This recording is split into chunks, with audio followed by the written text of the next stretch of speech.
Actually आपने जो question मुझे मेल किया था वो गलत था, उसका ग्राफ गलत बना था, सोल्यूशन ठीक था पर ग्राफ गलत था। तो ग्राफ उसका कुछ इस तरह से होगा, ये 0 से 5 तक जाएगा। देखिए 5 से स्टार्ट होगा, ये 5 पे क्रॉस करके नीचे 5 तक जाएगा, ठीक है। तो इस तरह से ग्राफ होगा, ये हमारा A1 हो जाएगा। ये पॉजिटिव एरिया होता है। एक्स एक्सिस के ऊपर जितने भी एरिया होते हैं वो हमारे पॉजिटिव होते हैं, एक्स एक्सिस के नीचे जितने एरिया होते हैं उन्हें नेगेटिव एरिया कहा जाता है, ठीक है। ये पॉजिटिव एरिया नेगेटिव एरिया मैंने डिस्प्लेसमेंट फाइंड करने के पर्पज से लिख रखा है, ठीक है। तो सबसे पहले आइए हम डिस्टेंस देखते हैं, ठीक है। डिस्टेंस इसमें दे रखा है 0 से लेके 10 सेकंड के बीच में डिस्टेंस कितनी कवर करी उस बॉडी ने जो चल रही थी, ठीक है। तो इसके लिए सिंपल सा ट्रिक होता है, डिस्टेंस क्या होता है, total area under the curve. तो एरिया अगर देखें तो ये हमारा हो गया और ये हो गया कर्व के अंदर का, ठीक है। तो क्या होगा A1 प्लस A2, हमने A1 A2 मान रखा है, ओके। तो A1 हम अलग से निकाल लेंगे, 1/2 इंटू 5 इंटू 5 यानी कि हाफ बेस इंटू हाइट। देखिए इस ट्रायंगल का बेस कितना है, 5, 1 2 3 4 5 और इसकी हाइट भी 5 है, ठीक है। तो A1 हमारा निकला है इतना मीटर स्क्वायर, एरिया हमेशा मीटर स्क्वायर में लिखते हैं ना, डिनोट करते हैं स्क्वायर में, ठीक है। फिर उसी तरह से हमने देखा दूसरे हमारा के लिए, अगर दूसरा हमारा एरिया A2 है, इसकी भी देखिए बेस कितना है, यहाँ से बेस हम यहाँ से नहीं लेंगे। अब हमारा यहाँ सिर्फ यहीं से हमारा जो ट्रायंगल है यहाँ से यहाँ है ना, तो इसलिए हम बस इतना ही पोर्शन लेते हैं। तो यहाँ से यहाँ तक का देखिए 1, यहाँ से अगर स्टार्ट करें तो 1 2 3 4 5 यानी कि इस बेस की जो लेंथ टोटल कितनी है, 5 है। इसकी हाइट भी देखिए 5 है। वेदर वो नीचे है नेगेटिव है, पर हम डिस्टेंस के टर्म में सिर्फ पॉजिटिव ही लेते हैं। तो ये 5 ये भी 5। तो इस तरह से हम A2 देखें तो हमारा A2 कितना निकल के आएगा, 5 इंटू 5, तो ये आ गया। अब टोटल एरिया दोनों को ऐड कर दें, LCM लिया 2, 25 प्लस 25 50/2 25 मीटर। तो डिस्टेंस हमारी आ गई 25 मीटर, ओके। अब हम बात करते हैं डिस्प्लेसमेंट की। तो डिस्प्लेसमेंट के लिए सबसे अच्छा सा एक हमारा कंसेप्ट या फिर हम इसे ट्रिक भी कह सकते हैं। डिस्प्लेसमेंट के लिए क्या होता है, positive area plus negative area, ठीक है।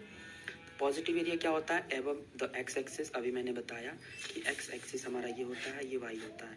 तो एक्स एक्सिस के ऊपर जितने के भी एरिया होते हैं वो सब पॉजिटिव होते हैं। एक्स एक्सिस के नीचे के जितने एरिया होंगे, हो सकता है ग्राफ आपका कुछ इस तरह का होगा, जैसे सपोज ऐसे ग्राफ दे देगा, ठीक है।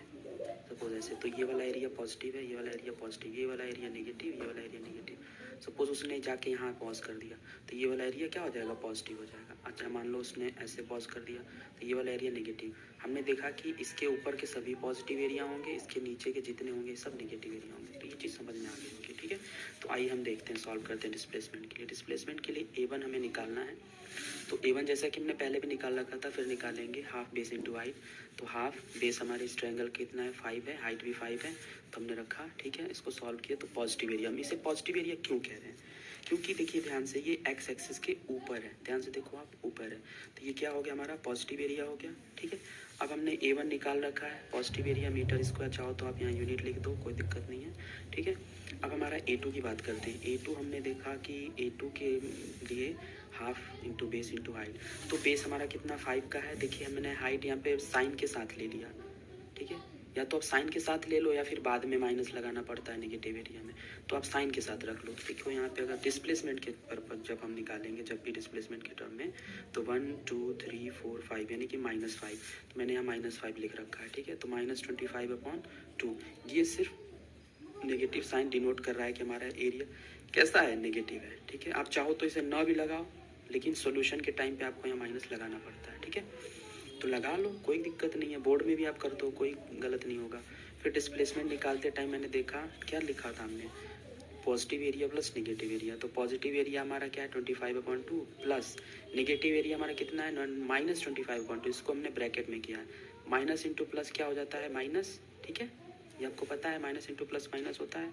फिर यहाँ पे हमने जब देखा minus into plus minus 25/2 -25/2 is equal to, ये दोनों सेम हो गए ना। देखो ये पॉजिटिव का जितना है उतने का नेगेटिव कैंसिल होकर 0 हो गया, हमारा आ गया।